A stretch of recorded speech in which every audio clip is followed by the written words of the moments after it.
So CBS is reporting something that I believe many of us already knew, right? They are saying that police across the United States are illegally selling firearms into a community near you. I mean, how else do criminals get guns, right? if not from the police or from the government. But I guess they got some information in this video that we may not have heard before, so I decided why not share it instead of just watch it on my own, right? So y'all let me know what y'all think. All right, it's Ricky Rich for Black Primacy. Please don't forget to like, comment, subscribe, and turn on your notifications. News investigation found dozens of law enforcement leaders buying and illegally selling guns. A review of government audits and court records over the last 20 years uncovered instances in 23 states across the U.S. plus Puerto Rico. Are we surprised about any of these states? Hey, you know what? Are these? Oh, no. Okay. I was curious if these were predominantly states that are have higher gun control, because Texas is clearly not on there because they don't have as tough of a gun control law as, say, California. And maybe I'm onto something there. I don't know. I have to double back and look. But are we surprised? I'm not surprised with California. That's for sure. Are we surprised? Y'all let me know. Puerto Rico and Washington, D.C. for a total of more than 50 cases. And people who were supposed to protect and serve were selling these high-powered guns and making a steep profit. Erin Couchy, who led this reporting, is here with me in Studio 57. She's a producer for CBS News Crime and Public Safety Unit. Erin, this is so mind-boggling that these high-ranking officers are getting these guns and then they're selling them to criminals. In essence, the law enforcement officers are criminals themselves. Definitely not mind-boggling. So the key is that these weapons are usually deemed too dangerous to be on the street. So they're using their access as law enforcement officials to gain access to things that otherwise wouldn't be on the market. They're saying, we need this for our official duties to serve and protect, but actually they're secretly turning around and they're selling. They're buying them because they're law enforcement officials, or they're requesting them? Tell me more. It runs the gamut. So there were 50 cases all across the country, and there were different ways they got it. Sometimes they stole it out of the inventory. Sometimes they were their issued weapons by the department. In the most egregious cases, there were battlefield weapons, and that requires them to go to federal regulators, ask for special permission to gain access to them. And just to give you a sense of what kind of weapons these are, these could take out an armored tank. They could go through a building at the other side, hit a target 18 football fields away. They can take out a military helicopter. That's an example from a real case. We found an Iowa police chief in a 3-person police department. Town was the population of less than 800, and he had requested over the course. I have a question to all my gun enthusiasts. Right, I'm a gun owner, but I'm not heavily into I guess the gun community like that. But what she described, a gun being able to penetrate through buildings and walls and hit a target across a football field. Why is that even needed in a police department? One, right? I mean, I can understand certain circumstances that maybe like a SWAT team may be involved in where they need that. Completely understood. But in your average police department, one, why would that be needed? And two, are these individuals typically trained to even be able to use it in that manner? So even if it was needed, are the personnel that are responsible for using these weapons, do they even have the skill set to do it?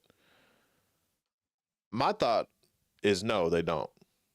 So again, to my gun enthusiasts, and I'm not against gun laws, gun control, gun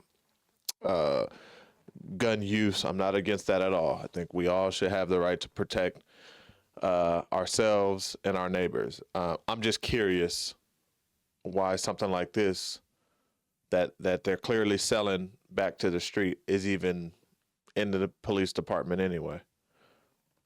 Y'all let me know. Gun enthusiasts. So 4 years, 90 machine guns to get access to. He'd gotten approval. It took until he requested a Gatling-style machine gun that spewed 6,000 rounds a minute for federal regulators to say there's something fishy going on and starting to look into it. He's now serving a 5-year prison sentence, but he's totally unremorseful about it. He just says it's a business. It's not illegal to sell things in this country, and he's appealing his sentence because he just doesn't think it's a crime. Oh, this is a lot to take in, Aaron. And when I'm looking through all of this material, I'm seeing here that your team also uncovered social media posts where the buyers are talking about how they got the officers to sell weapons. Tell me more about that. So when you're talking about machine guns, you do have to go to the federal regulation because there's been an outright ban in the United States since 1986. No one can have access to them. The one exception is official government use. So they go to federal regulators, but all you need is a letter. It's functionally a permission slip. A police chief signs a letter saying, I need this for department use. So there's literally do-it-yourself videos on social media explaining there's online web forums, and it just comes down to relationships. There's some guys who said, I know a police chief, I know a sheriff, I know a SWAT guy. They just take turns signing these letters for me, and they make it like it's all for fun. Some of these guys just think it's fun to like literally mount it on an armored tank and just shoot it off into a field, and a lot of the guys is totally innocent, and that's what they do. But the problem is there are cases where they've ended up in the hands of criminals. So they've ended up with drug traffickers, they've ended up with arms dealers. There was a case where a police chief, a mayor, and a town, it was a member of the town council, were trafficking guns and tactical gear to a Mexican cartel. There was a case just last year where they all ended up pleading guilty. It was 2 police chiefs, a sheriff, a Delta Force veteran, all conspiring together with a sanctioned Russian arms dealer, and they ended up in the hands of an international gun trafficker. Again, all of that ended up pleading guilty, so we know for sure that they were doing that. And then there was a case in the Northeast where it ended up being used in a fatal gang shooting of a 14-year-old boy who was just standing at a high school football game and accidentally got shot. So most of the cases don't end up in those egregious situations, but they certainly have and do, and these are law enforcement officials. And arguably that's the whole reason why they're supposed to have these permission slips, because once they get out into the public, then they're uncontrolled, and then you don't know where they're going to go next. But I'm also seeing here that there's some former ATF agents that you spoke with that said that they were reluctant actually to charge these officers who sold the weapons. What's going on with that? So we spoke to about 6 agents who were the lead investigators on some of these cases, and the officers themselves were the ones that, or sorry, rather the federal agents were the ones who were actually really frustrated with this. They wanted to bring these cases, but they each had an anecdote about how they'd had to go to the department they had caught doing this, who had been doing it repeatedly, almost like as a course of business, that they were getting these guns just for the express purpose of selling them, even though they were supposed to be their department weapons. And they just had to say, I'm letting you off with a warning. Prosecutors were generally reluctant to try these cases, according to them. So it's the prosecutors, not the ATF. It's a little bit of both. So to say the prosecutors don't really want to do it because the sentences are very light. Most of these cases, people make plea deals. They serve less than a year, just a few months in jail. But we got an ATF memo from a few years ago that described this as a growing trend. That was in 2017, and most of the cases we found actually have happened since then. So it seems to be, it's hard to tell if it's happening more often or they're actually just going after it a little bit more now. But the memo said it's our job to educate, not investigate. And I actually tracked down the senior agent who had written that memo, and he said, we generally take the posture, we don't question our law enforcement partners. These are our partners, we're just going to give them the benefit of the doubt, and it's really only in the very, very egregious cases that we actually pursue. So when they've gotten many, many warnings, when we've traced them directly to a crime, and that's when you start to see charges. So the more than 50 cases, that's just the tip of the iceberg. There's so much more out there that all these agents are saying, oh yeah, I said, how do I look that up in the court docket? You're not going to see anything. Fascinating reporting. Erin Couchy, thank you. Thanks so much for having me. You can find Erin's full... Well, I mean, I think this is an example of the media trying to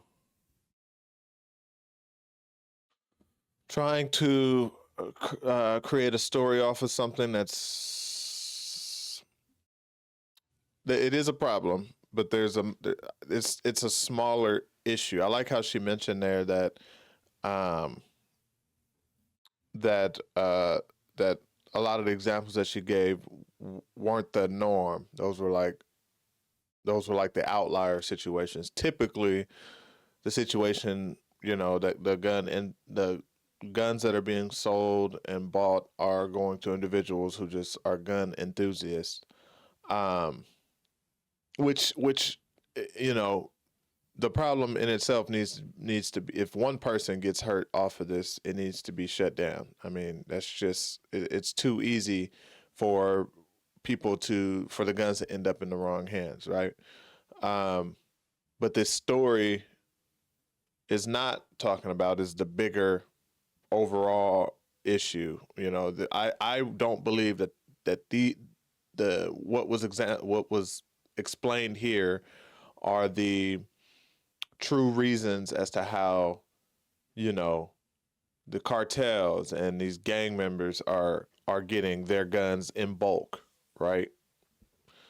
I don't know. Well, maybe I shouldn't go too deep into detail of where I believe those are coming from, but I believe it's coming from the same or a similar organization. That's what I'll say, because I don't want to get in any kind of stuff. Like I said, we all, especially in the Black community, we know where the guns and are coming from more predominantly, and I don't believe it's from the police department themselves, especially after hearing this.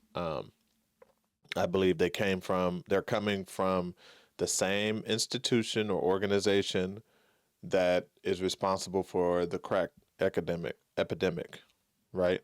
So I'll leave it at that.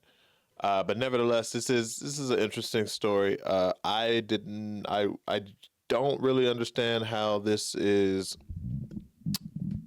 happening just so blatantly. Like she said, they don't really investigate unless someone gets hurt at the end of the gun, at the end of the transaction, or someone is just doing it too much.